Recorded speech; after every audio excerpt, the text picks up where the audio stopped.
जगत के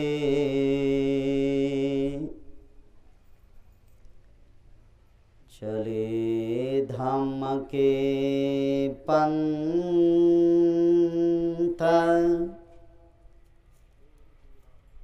इस पथ चलते ज्ञानी जन इस पथ चलते संत आओ मानव मानवी चले धम्म के पंथ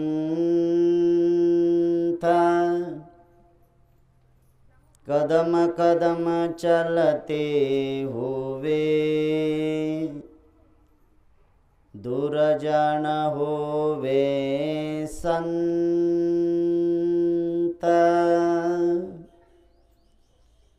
करे दुख का अंत। श्रद्धावान बौद्ध उपासक उपासिका सान बालक बालिका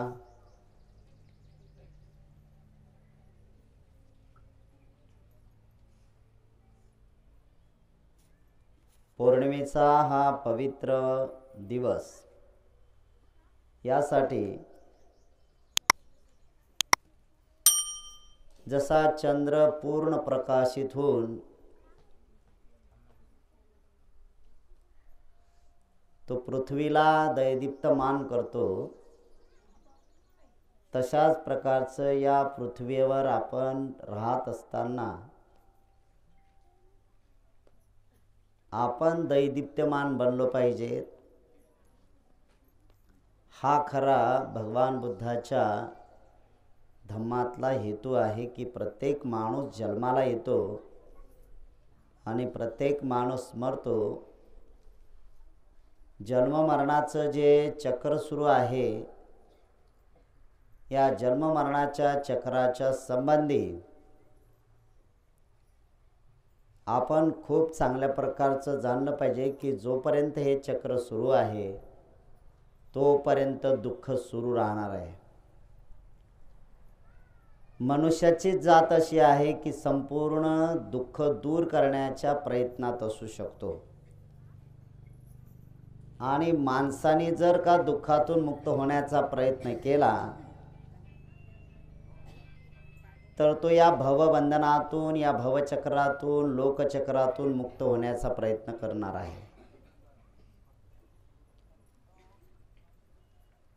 पौर्णिमेचा दिवस असा आहे की मानव जन्मांमध्ये आपण या ठिकाणी जाणीवपूर्वक या गोष्टीला लक्ष केंद्रित केलं पाहिजे की वर्तमान काळातलं जे दुःख आहे, मनुष्य जीवनाला गती देणारं जे चक्र आहे की जे दुःखाची गती असेल, त्याला जर दूर करायचं असेल तर आपण बुद्धांनी शिकवलेल्या सद्धम्माचा एक भाग म्हणून शील समाधी प्रज्ञेचा अभ्यास करण्यासाठी आपण तत्पर राहिलं पाहिजे। किती महान अरहंत सम्यक संबुद्ध आहेत की जे संपूर्ण मानव जातीवर प्रेम करतात, संपूर्ण मानव जातीवर मैत्री करतात, संपूर्ण मानव जातीला त्या मार्गातून जाणीवपूर्वक बाहेर काढतात की जे मनुष्य लोक अनेक जन्माची पुण्य पारमिता संचित करत करत करत मनुष्य लोकांमध्ये स्थिरावले, पण या लोकांमधून त्यांची घसरण होऊ नये यासाठी त्यांची अधिक प्रमोशन व्हावं यासाठी त्या लोकांनी प्रयत्न केले पाहिजे। तर याला एकमेव कारण आहे की ज्या माणसाला स्वतःचं प्रमोशन करायचं असेल त्याला धम्मातीत जीवन जगण्याचा प्रयत्न करणं गरजेचं आहे। आणि तो एक मार्ग असा आहे की तो मार्ग आहे शीलाचा मार्ग। शीलाचा मार्ग आहे। शील पालन करण्यासाठी आपण प्रयत्न केले पाहिजेत। तर शील पालन करत असताना नेमकं काय केलं पाहिजे आपण? तर जाणीवपूर्वक शील पालन करत असताना आपण या गोष्टीकडे लक्ष दिलं पाहिजे, किमान आजच्या दिवसात हे तरी आपण लक्ष केंद्रित केलं पाहिजे की मी आज जाणीवपूर्वक या शीलाचं उल्लंघन करणार नाही. हत्या असेल, चोरी असेल, है ना, ब्रह्मचार्याचं पालन असेल, खोटं बोलणं असेल, नशापान करणे असेल, विकाल भोजन असेल, नचगीता आहे, मालागंध आहेत, उच्चासैना, महासैना, ह्या 8ही शीलाचं तंतोतंत पालन करण्यासाठी आम्ही तत्पर राहिलो पाहिजे. काय होईल याने? जर आम्ही शील पालन करत राहिलो तर कायेची शुद्धता होईल. कायेची शुद्धता झाली तर मनाची शुद्धता होईल. मनाची शुद्धता झाली तर वाचेची शुद्धता होईल. या सगळ्या गोष्टी महत्त्वाच्या, एकमेकाला अवलंबून करणाऱ्या गोष्टी आहेत. तर पहिल्यांदा कायेची शुद्धता करायची असेल तर काय करावं लागेल?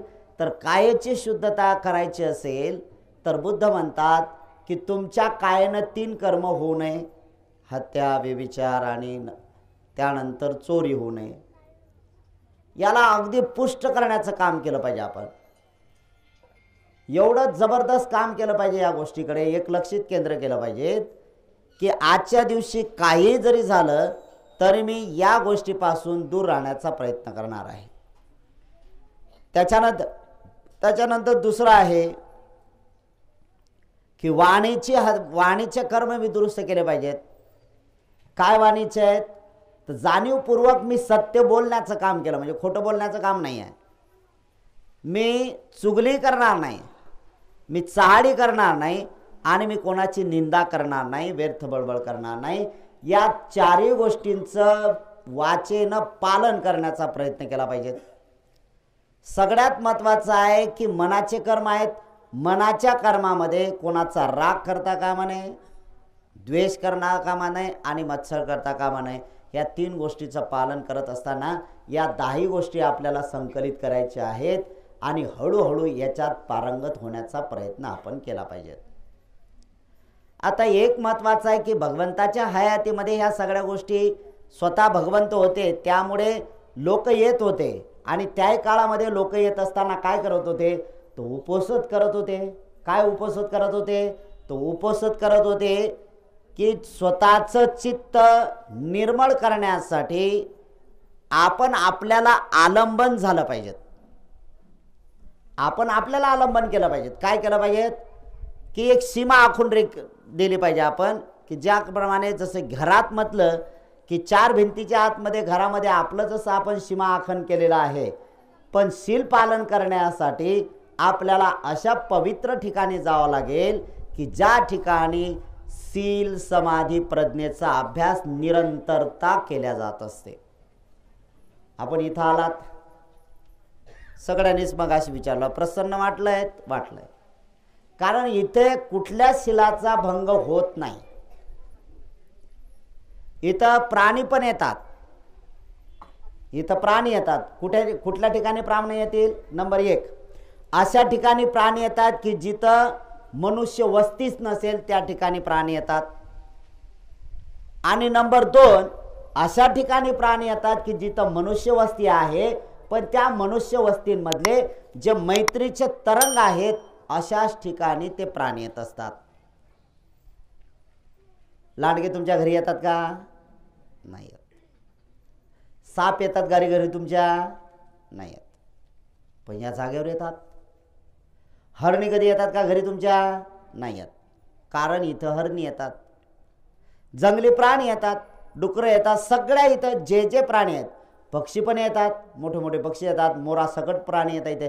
कारण काय आहे की इथली जी वातावरणाची आहे, या वातावरणामध्ये आपण ज्या ज्या दिवशी उपोषित करण्यासाठी येतो त्या त्या दिवशी आपल्या चित्ताची शुद्धता होते. किती योगदान दिलं माहिती आहे ना आज तुम्ही या भूमीसाठी? या भूमीनं तुमचं कल्याण केलंच केलं. या भूमीनं तुमचं कल्याण केलं. पण या भूमीनं कल्याण करत असताना या भूमीमध्ये कल्याणाचे किंवा शुद्धतेचे तरंग इथं टाकणं आपलं कर्तव्य झालं पाहिजे. किती महत्त्वाच्या गोष्टी केल्या पाहिजे आपण, की या भूमीवर येत असताना मी काय करेल की वातावरण जसं प्रसन्न आहे तर जाणीवपूर्वक या वातावरणामध्ये माझ्या कायेनं वाचेनं आणि मनानं कुठल्याच प्रकारचं असं दुष्कृत्य होणार नाही की ज्याचा परिणाम मलाही घातक होईल आणि इतरांनाही सुद्धा त्याचा परिणाम घातक होईल, यासाठी करणार. म्हणून पौर्णिमेच्या दिवशी गर्दी का होते किंवा पौर्णिमेच्या दिवशी इथं का येतो आपण, तर पौर्णिमेच्या दिवशी इथं यासाठी येतो आपण कारण सगळ्यात जे कोणी बौद्ध धर्माचे अभ्यासक आहेत, बौद्ध धर्माचे चांगले साधक आहेत किंवा विपश्य साधक आहेत, हे जे लोक येतात तर हे लोक येत असताना इथं मैत्री प्रदान करत असतात. काय मैत्री प्रदान करतात, बोलावंच लागते का असं मैत्री नाही आहे, अंतर्मनातली एक शुद्धता केलं. सकाळी सकाळी एक माय आली आणि विचारलं की भंतेजी मला अमुक अमुक स्वप्न पडतात, माझ्या जवळचे व्यक्ती आहेत किंवा माझ्या जवळचे लोक आहेत, ते मला असं वाटते की दूर चाललेत कुठेतरी असं वाटते. त्यांना सांगितलं की मैत्री करा त्या व्यक्तींवर. मैत्री कशी करायची आहे, तर एक मैत्री करण्यासाठी एक जसं आहे की लहान मुलांवर जशी आई मैत्री करते, त्या मुलाकडून काही अपेक्षित आहे का, अजून नाही, मुलांकडून अपेक्षित करणार आहे ते, त्याबद्दल काही प्रश्न नाही.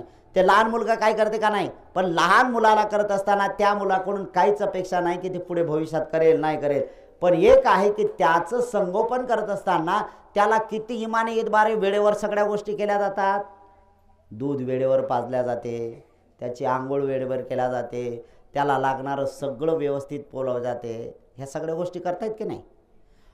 अशाच प्रकारचं आहे की जो मैत्री प्रदान करणारा व्यक्ती असेल तर त्या मैत्री प्रदान करणाऱ्या व्यक्तीचं इथलं वातावरण पोषक होते की इथं सगळं टाईम टू टाईम सुरूच होते. एक मगाशी ऐकलं आपण, बेल वाजली, ऐकलं का नाही, 11 वाजताची बेल ऐकली का तुम्ही, 11 वाजताची बेल वाजली, आता 12:50ची बेल होणार आहे. हे का होते की सजग केल्या जाते येते की आता 11 वाजले, 11 वाजले म्हणजे काय झालं तर इथं आता जेवणाची वेळ झाली, वेळेवर होईल ना. काही लोक येतात 12च्या नंतर जेवतात, बिचाराला माहीत नाही. काही लोक येतात बाहेरचे येतात, ते म्हणतात आम्हाला वेळ झाला, ठीक आहे 12च्या नंतर जेवण झालं, इथं आलं, पण जाणीव तर होईल की आपण 12च्या आतमध्ये जेवण केलं पाहिजे. या ठिकाणी ज्या प्रवासात असेल तर प्रवासात सुरू करा, तुमच्याकडे जेवण आहे सुरू करा, प्रवासात जेवण करायला हरकत नाही. कारण तुम्ही जाणीवपूर्वक काम केलं पाहिजे की मी कायेची शुद्धता राखण्यासाठी मनाचं संतुलन मी करणार आहे, तरच माझा परिणाम चांगला होईल. मी हे तिथून सुरुवात करणं गरजेचं आहे. भगवंतांनी किती महत्त्वाच्या गोष्टी केल्यात. त्यावेळेस भगवंताच्या हयातीमध्ये जे लोक येत होते त्यावेळेस ते उपोषित करण्यासाठी येत होते, इथं साधना करत आहे. काय करायचे उपोषित व्रत, तर उपोषित व्रत करत होते तर किती, कोणी 1 महिना करत होता, कोणी 2 महिने, कोणी 3 महिने, कोणी 6 महिने, कोणी 1 वर्ष. काय करत होते तर या परिसरामध्ये भगवंताच्या सानिध्यामध्ये राहत असताना मी भगवान बुद्धाच्या सानिध्यात आहे तर याची जाणीव तर होतेच, पण एवढी स्पष्ट जाणीव होते की इथं माझ्या चित्तामध्ये कुठल्याही प्रकारचा हत्येचा, चोरीचा, व्यभिचाराचा विचार आलेला नाही. माझ्या मनामध्ये अशा प्रकारचा कुठलाही विचार उत्पन्न झाला नाही, ना लोभाचा, ना रागाचा, ना मोहाचा, बिलकुल कुठल्याच प्रकारचा राग द्वेष मोह बिलकुल माझ्या चित्तामधून उत्पन्न झालेला नाही. हा परिणाम होतो. त्याचबरोबर काय होते तर इथं पवित्र जीवन राखण्यासाठी माझ्या हातून असं कर्तव्य कुठलंच होत नाही की जे इतरांना घातक होईल, आणि तेच घातक करण्याचं काम जर होत असेल तर शीलभंग होईल. शील महत्त्वाचं होईल, आपल्यासाठी शीलभंग करण्याची व्यवस्था आहे. म्हणून आपण हा छोटासा प्रयोग काय केलेला आहे, तुम्हाला तो वेळ मिळत नाही, घरून वेळ मिळत नाही किंवा काय तुम्ही कामामध्ये व्यस्त आहे आणि घरी तर शीलपालन होत नाही आहे. घरी शीलपालन होईल का, अष्टशिलाचं पालन होईल का, कुठल्या ना कुठल्या शिलाचा भंग होतो, कुठल्या ना कुठल्या. भोजनाच्या संबंधी होईल है ना, वाचेच्या संबंधी होईल, कायेच्या संबंधी होईल, कुठल्या ना कुठल्या याच्यामध्ये आल्यानंतर घरामध्ये शीलभंगता होते, काही कारणास्तव शीलभंग होते. पण या परिसरात मध्ये आल्यानंतर पहिल्यांदाच परिणाम होतो मनावर, अरे प्रसन्नता झाली, मला खूप प्रसन्नता झाली, वातावरण किती आहे, बस हे पोषक चित्ताला वातावरण आहे. आणि इथं आल्यानंतर एक दुसरी गोष्ट काय होते माहीत आहे का, इथं आल्यानंतर दुसरी एक गोष्ट होती की इथं आल्यानंतर मन प्रसन्न झाल्यानंतर मनामध्ये असं काहीच वातावरण निर्माण होत नाही आहे, सुखकर होते. जेवण पण बरोबर होते, बळबळ पण होत नाही, एखाद्याला शिवी देण्याचं मन होत नाही, चुकूनही शिवी निघत नाही. किती महत्त्वाचं कामाचं करत आहेत आपण. वाचेची शुद्धता किती महत्त्वाची करतो. हा सगळा अत्यंत महत्त्वाचा भाग जो आहे तो बुद्धभूमी परिसरामध्ये होतो आणि ते परिसरातलं काम आपण करण्यासाठी केलं आहे. इथलं वातावरण जर आपण अगोदरचं बघितलं तर अतिशय भयानक वातावरण, भयानक. म्हणजे 8-10 वर्षाच्या अगोदरचं जर इथं वातावरण बघितलं तर एवढं भयानक वातावरण होतं की दिवसा 12 वाजता माणसं इथून जायला घाबरत होते. दिवसा 12ला 2 व्हीलराची काय टाप होती जाण्याची, बिलकुल नाही. 4 व्हीलरवाले सुद्धा घाबरत होते. आता रात्री पायदल एकटा माणूस 12, 2, 1 वाजता इथून जातो शांत. काल एक महिला इथे येऊन बसली, सकाळी संध्याकाळी आली, तिचा नवरा पातूरला गेला कार्यक्रमासाठी. ती महिला इथं 9:30 वाजेपर्यंत एकटी थांबली. आम्ही गेलो आतमध्ये, झोपलो, काहीच भीती नाही. एवढा भयान वाटते जंगल, सगळ्या गोष्टी. का होते हे सगळं? यासाठी होते की आपले शुद्ध तरंग इथं आपण टाकून जात असतो. आणि आपण टाकून जातो याचा अर्थ नाही आहे इथून घेऊनही गेला पाहिजे. आपण घेऊन गेला पाहिजे का नाही? तुम्ही एवढा मोठा खर्च केलात, गाड्याने आलेत, गाडं भाडं दिलं, वेळ दिलात. जर कामाचे दिवस आहेत तर काम तुम्ही पाडलं, कामातून दिवस तुमची मजुरी गेलीत, याची पर्वा केली का तुम्ही? हा दान पारमितातला महत्त्वाचा भाग आहे. हे दान पारमिता. फक्त बुद्ध वचन ऐकलं पाहिजेत. बुद्ध वचन कानावर पडले म्हणजे मंगलाचं काम सुरू झालं.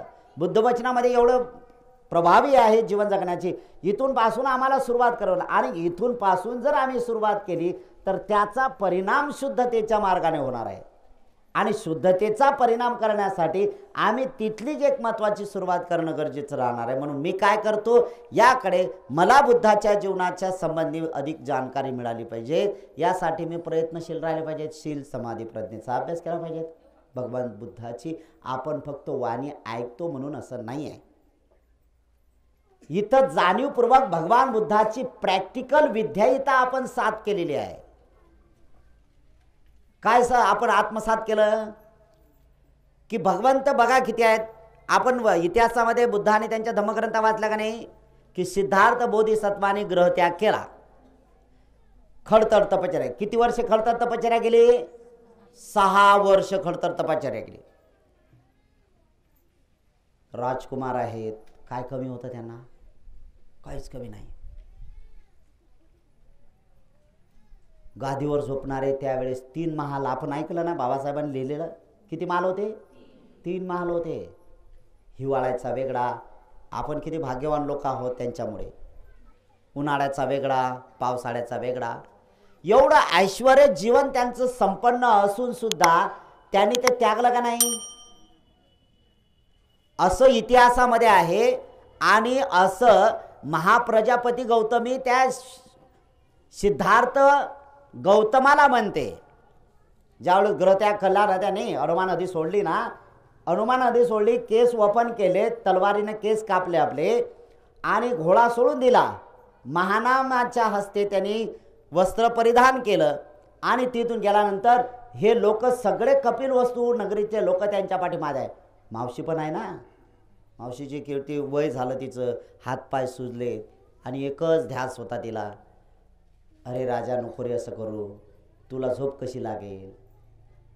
अरे तू गादीवर झोपलेला, तू खडकावर कसा झोपशील? अरे तू सोन्या चांदीच्या ताटात जेवणारा, तू या खापरात कसा जेवशील राजा?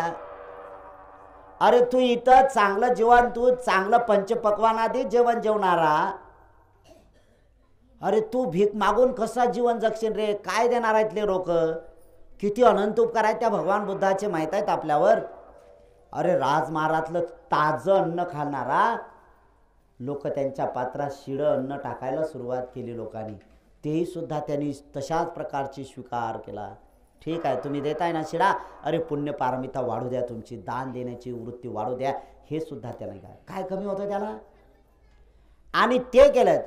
त्याच्यानंतर त्यांना किती उन्हाळ्यात असे एक हे वर्णन केलेलं आहे. वामन कर्डकांनी एक चांगल्या प्रकारचं गीत पण गायलं. वामन कर्डक म्हणतात की शरीर कसं झालं की म्हणजे इथं सुजाता नावाची जी शनाने नावाच्या राजाची पत्नी आहे, जे सून आहे तिनं जाणीवपूर्वक त्यांच्याबद्दल काव्य केलं. ते म्हणतात एक तरी घास घेरे घेरे भगवंता तांब्याचा तनूचा. किती महत्वाच्या गोष्ट आहे. तांबं जसं पिवळं असते ना तशा प्रकारची कांती आहे तुझी. या तांब्याच्या याला कसं तो जंगला आहे, तो काळा कोळसा झाला. अरे तुझं एवढं सुंदर शरीर आहे, तांब्यासारखं चमकणारं शरीर आहे, तू 6 वर्ष खडतर तपश्चर्या करत राहिला, कोळसा झाला शरीर रे, काय कमी होतं त्याला. पण ज्या वेळेस त्यांना ज्ञान प्राप्ती झाली पुन्हा त्याच्यापेक्षा अधिक महत्त्वाच्या गोष्टी त्यांना प्राप्त झाल्या आणि लोककल्याणाचा मार्ग सुरू. आपण किती भाग्यवान लोक आहोत की भगवान बुद्धाची आपण प्रॅक्टिकल विद्यासुद्धा आहे. काही लोकांना शक्य होत नाही ना, काही लोकांना बाहेर जायला होत नाही आहे, काही लोक बाहेर जाऊ शकत नाही आहेत. इथं 10-10 दिवसांच्या भगवान बुद्धाच्या सानिध्यात वचनामध्ये 10 दिवसांचं तेच तुम्हाला शिकवल्या जाते. नाव जरी विपश्यना असलं तर विपश्यना काय आहे? विपश्यना हे काय की मी जे काही संचय केला, मग मी रागाचा केला, द्वेषाचा केला, मोहाचा संचय केला. मी राग म्हणजे आपण म्हणतो ना मला लय राग येते, मला लय खूप चिडचिड येते, मी कोणाही गोष्टीहून चिडचिड करते, हे जे तुमच्यात आहे का नाही, हे संचय करून ठेवलं ना, याला खाली करण्याचं भगवान बुद्धाची प्रॅक्टिकल विद्या आहे. 6 वर्षापर्यंत सिद्धार्थ बोधिसत्वाने खडतर तपश्चर्या केली आणि त्याच्यातून निष्पन्न काय झालं की ते म्हणतात हे सगळं जीवन कसं आहे, व्यर्थ जाणार आहे. मला बोधी प्राप्त झाली तर मी लोकांपर्यंत काय देईल, तो शुद्धतेचा मार्ग भगवान बुद्धाने हातात घेतला आणि लोक कल्याणासाठी त्यांनी केला. एक तर दुसरी एक गोष्ट आपल्याला की ज्यावेळेस त्यांना ज्ञान प्राप्त झालं त्यावेळेस त्यांच्या चित्तामध्ये असा भाव निर्माण झाला आणि हा बोधिसत्व बाबासाहेब आंबेडकरांच्या चित्तामध्ये सुद्धा असा भाव निर्माण झालेला आहे. ह्या सगळ्या गोष्टी होतात. ज्यावेळेस बाबासाहेब आंबेडकरांनी जे संघर्षाची सुरुवात केली, कुठला संघर्ष केला बाबासाहेबांनी? पाण्याचा संघर्ष केला महाडच्या 14 तळ्याच्या. आणि महाडच्या 14 तळ्याच्या 1927 मध्ये जो संघर्ष सुरू केला त्यावेळेस बाबासाहेबांना अक्षरशः दगड मारले होते लोकांनी, कर्मठ लोकांनी दगड मारलेत, रक्तबंबाळ झालेत. ही कसोटी होती ना बाबासाहेबांची, बोधिसत्वाची कसोटी होती आणि तिथून पूर्ण केली. बाबासाहेब आंबेडकरांना बऱ्याच लोकांनी सांगितलं की बाबासाहेब तुम्ही फक्त आदेश द्या, तुम्ही फक्त आदेश द्या, आम्ही या सगळ्या लोकांना झोपून काढतो. बाबासाहेब म्हणले अरे ते मूर्ख लोक आहेत, अज्ञानी लोक आहेत, त्यांच्या नाही. आपला संघर्ष जो आहे हा पाण्यासाठी आहे, आपण माणसं आहोत याची जाणीव ठेवा आणि आपल्याला कराय. किती शांतता मुद्रा झाली बाबासाहेब आंबेडकरांची, किती आहेत. आणि त्याच्यानंतर बरेचसे बाबासाहेबांना स्टेशन असे आलेत की बाबासाहेब नैराश्यपणा झालाय, जा तुमचं मी करत नाही किंवा काय नाही. पण बाबासाहेबांनी केलं, पण काही गोष्टी काही लोकांनी त्यांना पुरे कसा प्रतिसाद दिला आणि बाबासाहेब चांगल्या प्रकारचे काम करायला लागले. आणि आज 19व्या शतकामध्ये 20व्या शतकामध्ये आम्ही बाबासाहेब आंबेडकरांच्या कृपेने, बाबासाहेबांच्या अथक परिश्रमाने सुखाने जीवन जगायला लागलो ना. बोधिसत्व बाबासाहेब आंबेडकरांच्या.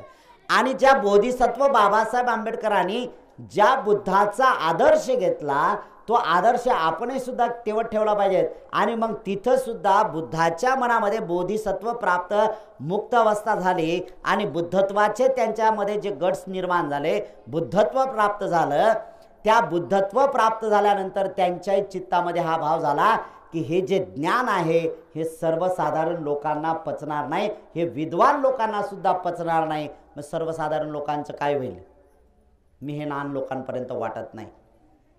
त्यावेळेस ब्रह्मायू नावाचा जो आहे, ब्रह्मा संस्पती नावाचा एक जो आहे तो तिथं आला, भगवंताला अभिवादन केला आणि सांगितलं की अरे असं नाही आहे भगवान बुद्धा, हे असं नाही करता येणार आपल्याला, लोक कल्याणाचा मार्ग आहे, तुम्ही प्रचार करा, लोक दुःखात पडलेले आहेत, त्याच्यातून मुक्तता. आणि भगवान बुद्धाचं जीवन बदललं, लोककल्याणाची एक सुरुवात झाली. आणि लोककल्याण होत असताना बुद्धाने शिकवलं की माझ्याकडे आल्यानंतर काय करायचं आहे, तर लोकांनी ह्या गोष्टीचं अवलंबन केलं पाहिजे.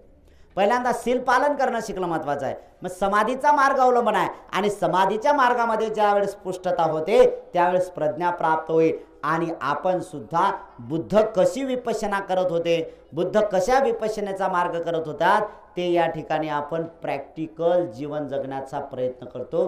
10-10, 11-11 दिवसाचे इथं कोर्सेस चालतात आणि बुद्धाची विद्या ही फुकट शिकवल्या जाते. फुकट शिकवल्या. काही असं काही कोणाकडून अपेक्षित नाही आहे की बाबा तुम्ही आल्यानंतर इथं 1000 रुपये द्या, 2000 रुपये. तसा आहे खायचा जर विचार म्हटला तर तुम्हाला 10 दिवस खाण्यासाठी फ्री दिल्या जाते. म्हणजे तुम्ही खूप चांगलं खाणार आहात त्याबद्दल काही प्रश्नच नाही आहे. पण इथं व्यवस्थित सकस आहार जो आहे ना 10 दिवसांपर्यंत जो सकस आहार दिला जातो तो महत्त्वाचा आहे. दररोज सकाळचे जेवण वेगवेगळे आहेत.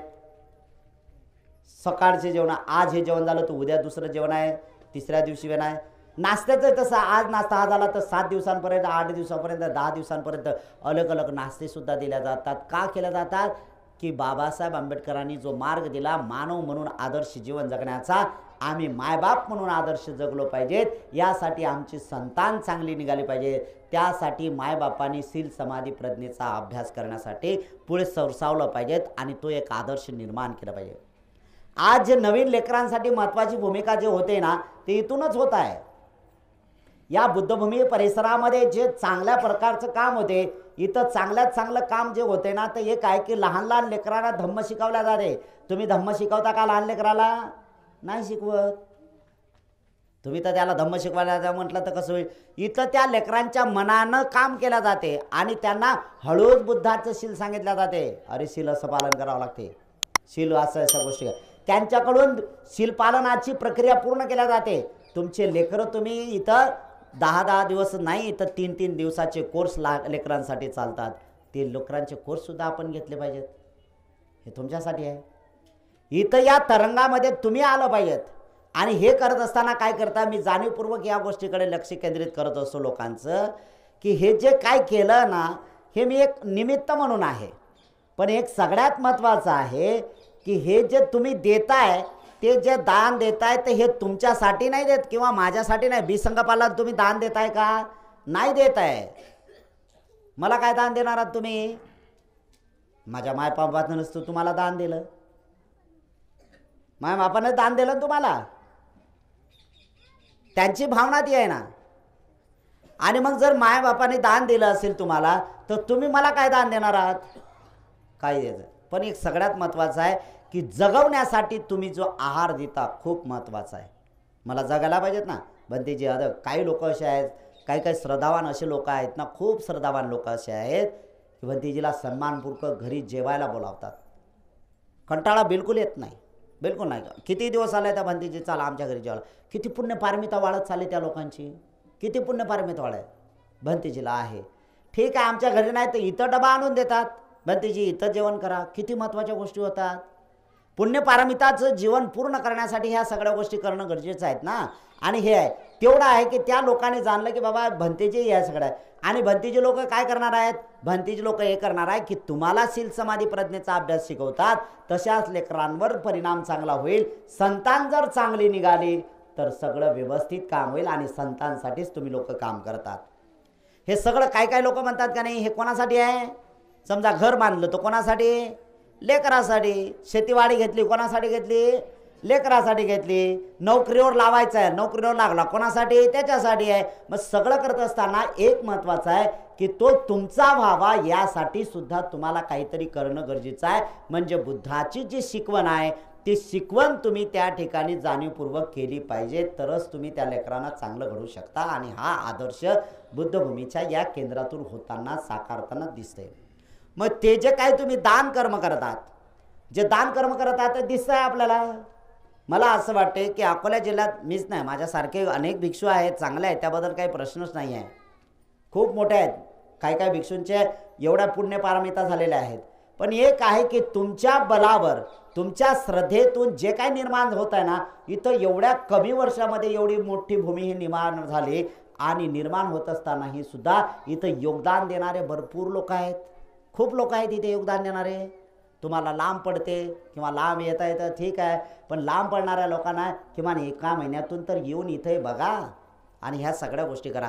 इथं आल्यानंतर काय होईल की 10 दिवसांचे आनापानसती होते, आपल्याला 10 दिवसांची विपश्यनासुद्धा मिळते. बुद्ध कसे जीवन जगले याचा पूर्ण प्रत्यय येतो आणि आमच्यातले दुःख दूर कमी होतात.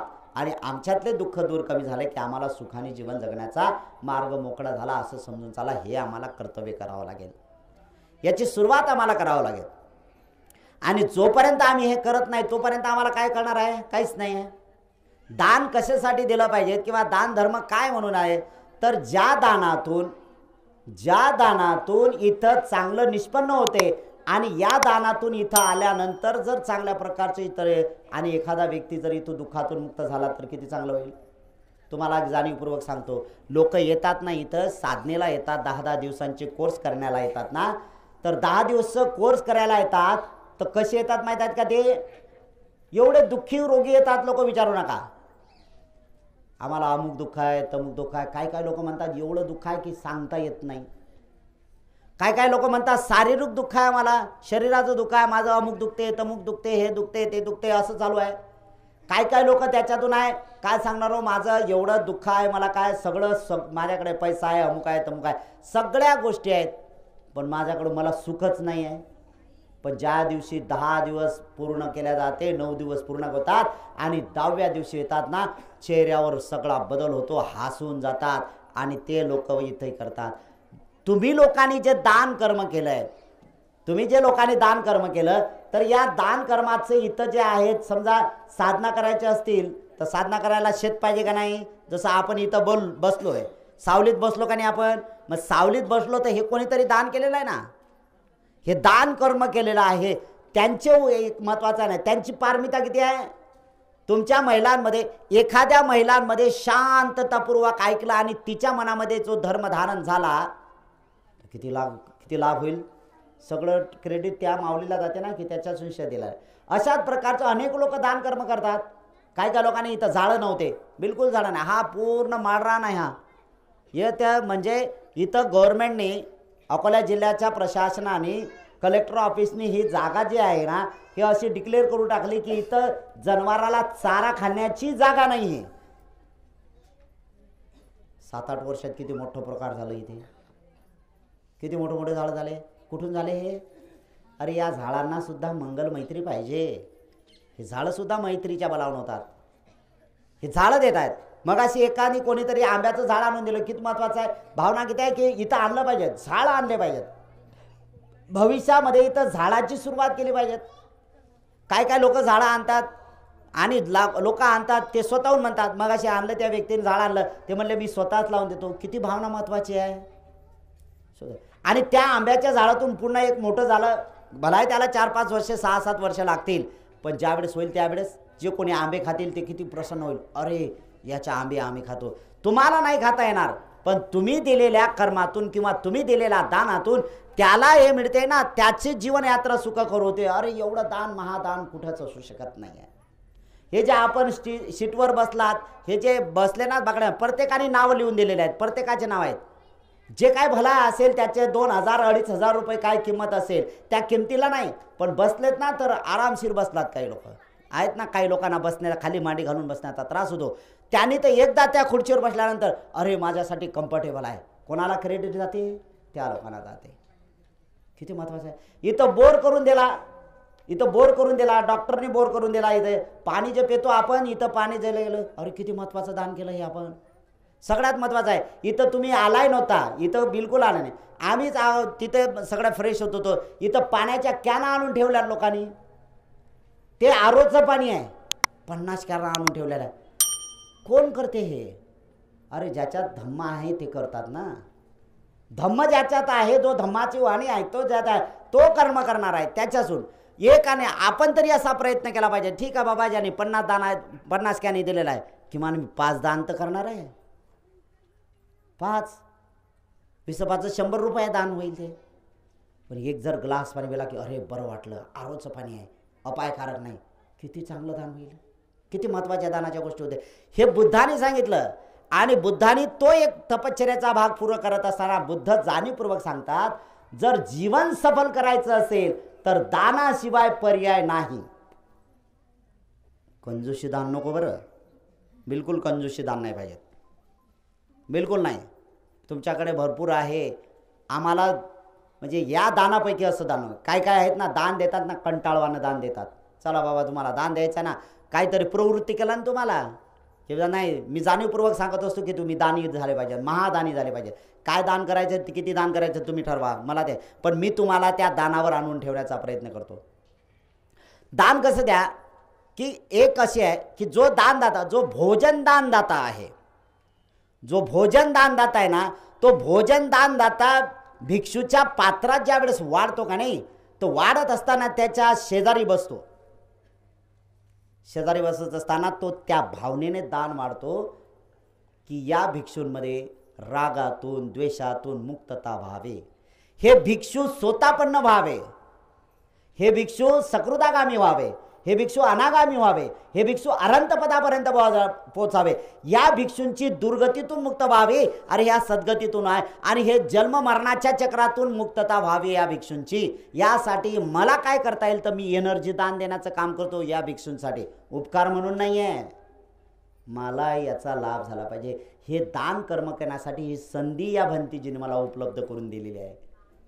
हे दान, हे माझ्याकडचं भोजन घेतात ना, म्हणून आम्ही काय केलं इथं बुद्ध पौर्णिमे म्हणजे पौर्णिमेच्या दिवशी आम्ही काय करतो, इथं जे काय 1 2 3 4 जेवढे भिक्षू असतील ते कोण काय करतो की तुम्ही तर तसं दान वाढत नाही. भगवंत जाणीवपूर्वक म्हणतात, जे व्यक्ती आपल्या दारावर येत असताना भिक्षूंच्या पात्रामध्ये भोजन टाकतात ते तर पुण्यलाभी आहे, महापुण्यलाभी आहे. पण पौर्णिमेच्या दिवशी विशेष दान टाकतात ते महालाभी होतात. आणि तुम्हाला आम्हाला माहीत आहे, आता तुम्ही तर एकाचं जेवण 2 2 3 3 4 4 चपात्या सहज टाकू शकता ना, पण आम्ही तसं नाही केलं. आम्हाला माहीत आहे. एक आजचा प्रसंग सांगतो तुम्हाला. किती लोक आलेत, कमी लोक आलेत ना, लोक कमी आलेत. तुम्ही कधी कधी कामाचे दिवस असतात किंवा चढ उतार राहत असतो, आणि मग लोक कमी आले तर काय होते इथे, तर तुम्ही जेवढ्या लोकांनी आणले तेवढं मी पहिल्या या पौर्णिमेला जाणीवपूर्वक असं ऑब्झर्व केलं की तुम्ही लोकांनी जे दान केलं ते दान केल्यानंतर जे काही लोकांनी डबे नाही आणले किंवा काय ते जेवण किती आलं, बापरे. पण त्याची घ्या आमच्याकडून किती श्रद्धेन झालं. समजा एखादा भुकेला माणूस असेल, त्यांनी डबाच आणला नसेल आणि पौर्णिमेचं उपवास सोडायचं आहे, साहेबूक ठरले ना तुम्ही. होऊ शकते की तुमच्या भाजीतला एक घास घेतला असेल, होऊ शकते की तुमच्या खिरीतला एक घोट घेतला असेल, होऊ शकते की चपातीतला एक चतकोर घेतला असेल, होऊ शकते काय असेल, जे काही असेल त्यातला एक कण घेतला असेल. अरे किती महान दानी झाले. तुम्ही असं जेवण घरी येऊन बोलावलं असतं का? नाही ना. अरे बुद्ध म्हणतात असेच लोक महादानी बनतात की ज्यांच्या जीवन चक्रांमध्ये बदल होतो आणि वर्तमान काळामध्ये तर पूर्णता बदल होतो. वर्तमान काळामध्ये सुखी जीवन जगण्याचा प्रयत्न केला जाते. बुद्ध जाणीवपूर्वक म्हणतात, काय म्हणतात बुद्ध म्हणतात की हे जे अग्रदान देणारे जसे लोक आहेत, जसं चिवरदान देणारे लोक आहेत, भोजन दान देणारे लोक आहेत, त्याच्यानंतर औषधी दान देणारे लोक आहेत, त्याच्यानंतर परिष्कार देणारे लोक दान आहेत. अरे हे विशेष महाभागीदारी असतात. हे लोक, यांच्यात विशेष पुण्य प्राप्त होत असते, विशेष पुण्य पारमिताला लाभत असते, आणि दुःखातून फक्त असे काही शब्द भगवंताची वाणी त्यांच्यावर कानावर पडते आणि झट दिशी छलांग मारतात आणि दुर्गतीच्या कितीतरी लांब पडून जातात, सद्गतीच्या मार्गाला जातात. कितीतरी महत्त्वाचं हे दान कर्मामुळे होऊ शकते, आणि हे दान कर्मच करणं महत्त्वाचं आहे. तुम्ही काय करता मला माहीत नाही आहे, म्हणून मगाशी म्हटलं की संकोचित दान बिलकुल नाही आहे, बिलकुल नाही. आणि तुम्ही जाणीवपूर्वक दान असं कर्म करायला आहे की उद्देशिक दान ठरवा. तुम्ही तुमचा उद्देश सफल झाला पाहिजे यासाठी दान कर्म करा. तुम्ही काय उद्देश आहे तुमचा की मला माझ्या जीवनामध्ये पुण्य पारमिता दान झाली पाहिजेत, मी हा उद्देश करतो की माझ्यातलं दुःख दूर झालं पाहिजे, या पुण्यबलाने माझं मंगल होईल, मी हे दान कर्म करायला लागते. तुम्ही पुण्य करतच नाही. भिक्षूंच्या पात्रामध्ये ज्यावेळेस वाढताना तर काही काही लोकांना असं वाटते वाढायचं म्हणून वाढता. अरे नाही ना, वाढत असताना त्या भावनेने वाढा की भंते हे मी तुमच्या पात्रात भोजन टाकत आहे, भला एक घास मी टाकत आहे ना, तर याचा लाभ तुम्हाला सर्वशी, याची एनर्जी तुम्हाला, याची शक्ती प्राप्त हो, आणि एवढी एनर्जी प्राप्त झाल्यानंतर तुम्ही तुमच्यातले दुःख दूर करो भंते, तुम्ही मुक्त व्हा, तुम्ही दुःख मरणाच्या चक्रातून, जन्म मरणाच्या चक्रातून मुक्त व्हा, सद्गती प्राप्त. किती उद्देशिक दान झालेलं आहे. यासाठी विशाखाने उद्देशिक दान दिलेत ना. उद्देशित दान दिले. तिनं जाणीवपूर्वक भगवान बुद्धाला 8 वर मागून घेतलेत. का तेव्हा 8 मागितलं. भगवान बुद्धाला काय सांगितलं की भगवान माझ्याकडे या श्रावस्तीमध्ये भिक्षू जो कोणी आला असेल तो माझ्या निवासी आला पाहिजेत, मी त्याला जेवण दिलं पाहिजेत, मी त्याला वस्त्र दिलं पाहिजेत, मी त्याला चिवर दान केलं पाहिजेत, मी त्याला औषधी दान दिलं पाहिजेत, मी निवासही दान करेल त्याला. त्याच्यानंतर जे कोणी भिक्षुनी संघ आहेत ती आली पाहिजेत, माझ्याकडे जेवण केलं पाहिजेत, तिला मी औषधी दान देईल, मी तिला पात्रदान करेल, मी तिला वस्त्रदान करेल, तिला निवास दान करेल. उद्देशिक दान झालेत नाही, सफल झालेत. हा उद्देश. आणि ज्या ज्या वेळेस भगवंताच्या आश्रमात जात होते, भगवंताच्या निवासी जात होते, त्या वेळेस भगवंताचं प्रवचन झाल्यानंतर लगेच भगवंताच्या जवळ अभिवादन करत होते आणि बाजूला बसत होते, हात जोडून म्हणत होते भगवान बरं आज एवढ्या भिक्षू संघाची आणि भिक्षुणी संघाची सभा इथं भरलेली आहे, आपण प्रवचन केलं, मार्गदर्शन केलं, भगवान मला सांगा कोण भिक्षू कुठल्या अवस्थेमध्ये प्राप्त झाला. त्यावेळेस भगवंत गदगद होत होते, हसत होते आणि कोण्या भिक्षूंकडे नजर फिरवत होते आणि भगवंत सहज म्हणत होते की अमुक भिक्षू या पदापर्यंत पोहोचलेला आहे. त्यावेळेस त्या भंतीजीकडे ते जाणीवपूर्वक हात जोडून नम्र भावाने बघत होती आणि स्मरण करत होती, हे भंतीजी माझ्याकडे जेवायला आले होते, मी सुद्धा यांना भोजन दान दिलं आणि सद्गत करत होते की हे अनंत पद प्राप्त करण्यासाठी छोटंसं का असेना माझ्याकडून दान गेलेलं आहे, महान यांची जीवनयात्रा सफल होण्यासाठी काम केलेलं आहे. हा मार्ग इथं करावा लागेल आपल्याला आणि हेच करणं आपलं काम आहे. तुम्ही काय करत आहात तुमच्याकडून तर होत नाही, म्हणून बाबासाहेब आंबेडकरांच्या या जाणीव संकल्पनेतला एक महत्त्वाचा भाग पूर्ण करण्यासाठी तुम्ही बसलात. काय म्हणतात बाबासाहेब की बहुदांनो आपल्या कमाईतला 20वा हिस्सा दान केला पाहिजे. मग 20वा हिस्सा दान कमाईतला, दररोज कमाई करतो का नाही आपण, त्या कमाईतला 20वा हिस्सा दान केला पाहिजे. जर 100 रुपये कमावले तर बाबासाहेब काय म्हणतात किमान 5 रुपये तुम्ही दान केले पाहिजे. 20वा हिस्सा आहे ना दान, 5 रुपये दान केले पाहिजे. किती महत्त्वाच्या गोष्टी आहेत. आणि तुम्ही तर इथं आल्यानंतर तर ह्या सगळ्या गोष्टी करण्याचं काम करता आपण. हा इथं महत्त्वाचा भाग आहे. जे लोक दान करतात हे अरे एवढे दुःखी आहे आणि तुमचेच नातेवाईक आहेत, तुमचेच सगळे सोयरे आहेत, तुम्हीच आहेत, तुम्हीच लोक येणार आहात, तुम्ही नाही आले तर तुमचे लेकर येतील कोणीतरी. अरे या पवित्र ठिकाणी हे पवित्र वातावरण निर्माण करण्यासाठी आपण काम केलं आणि ते पूर्णत्वाला नेण्यासाठी आपण हे केलं पाहिजे. तरच खऱ्या अर्थाने बुद्धाचा हा मार्ग लोक कल्याणासाठी जाईल आणि सद्गतीपर्यंत पोहोचण्याचं काम करणार आहे. हे आपण लोकांनी कर्तव्य केलं पाहिजे, तरच कल्याणाचा मार्ग सुरू होईल ना, तरच आपलं भलं होईल ना. आणि त्या भल्या मार्गाच्या याच्यातून आहे. म्हणून मला काय करायचं, मी एवढ्या लांब आले किंवा काय मला काय करता येईल, मी कसल्या मार्गाने जाणार आहे, हे करणंही तेवढं सत्य अगत्यचं आहे आपल्यासाठी. म्हणून जो इथं कर्म करतो, जो सत्कर्म करतो की जो आपल्या हितासाठी करतो आणि तो हिताचा मार्ग इथं जपण्याचं आपण लोकांनी काम केलेलं आहे. दृढ काम करत आहात. इथं आलात तुम्ही किती महत्त्वाचं आहे, लांबून लांबून आलात, सगळ्या गोष्टी केलेल्या आहेत. म्हणून ह्या गोष्टी येत असताना माझं आग्रहाचं सांगणं आहे की तुम्ही इथं येत असताना जाणीवपूर्वक या गोष्टीकडे सुद्धा लक्ष करा की भंतेजीने सांगितलेलं आहे, मी भगवान बुद्ध कसे प्रॅक्टिकल जीवन जगले तसं 10 दिवसांचं मी प्रॅक्टिकल जीवन जगणार आहे. तुमच्या सिव्हिल ड्रेसवरच आहे, काय तुम्हाला मुंडन करण्याची गरज नाही किंवा काय नाही, म्हणजे चिवर घालण्याची गरज नाही, तुमच्या ह्याच्यातच. पण इथं शिकत असताना एक जरूर मात्र लक्ष करावं लागेल, कारण भगवान बुद्ध म्हणतात जे काही प्राप्त करायचं असेल तर ते गप्प राहून शांत राहून म्हणजे आर्य मौनामध्ये जे प्राप्त होते ते बळबळ करण्यात होत नाही. इथं 10 दिवस आर्य मौन असते, किती पुण्यपार्मित आहे.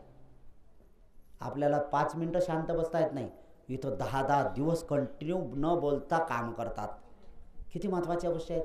हे करणं गरजेचं आहे आणि त्याच मार्गाने आपण चाललं पाहिजे, तरच आपलं भलं होईल आणि त्या मार्गाने चालण्याचा प्रयत्न आपण कराल असं सर्वांकडून अपेक्षित करतो. या ठिकाणी आपण जमलात त्याबद्दल तुमच्याप्रती, तुमच्या कुटुंबियाच्या प्रती मंगल कामना करतो. आपल्या सर्वांचं खूप भलं हो, खूप कल्याण हो, खूप मंगल हो, सगळ्यांचं कल्याण हो, मंगल हो, सुखी हो, सुखी हो, सुखी हो.